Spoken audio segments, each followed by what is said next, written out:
Kamron Moulay and Arzin Kian. Music and arrangement by Mehdi Lotfi.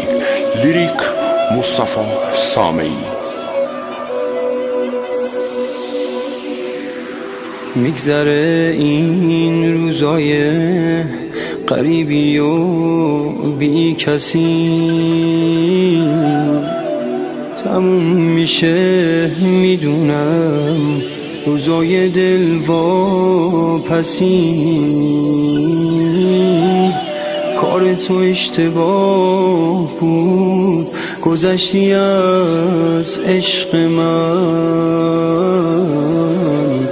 نامهربون یه روزی به حرف من میرسی.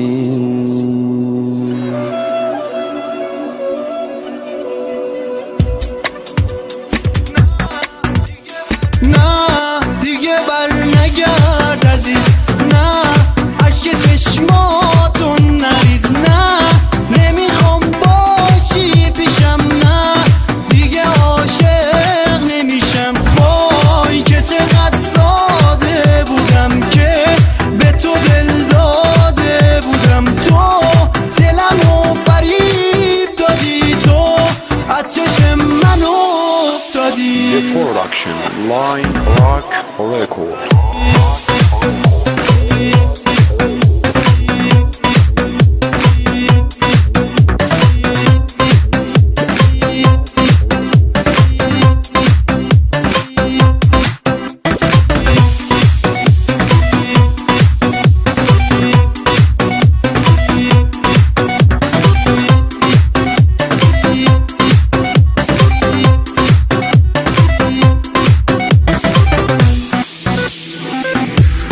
میدونم باز برمیگردی، سراغ منو میگیری، میگی به من پشیمونی، هیچ وقت از پیشم نمیری. بدونم ما عزیزم که من از عشقت گذشتم،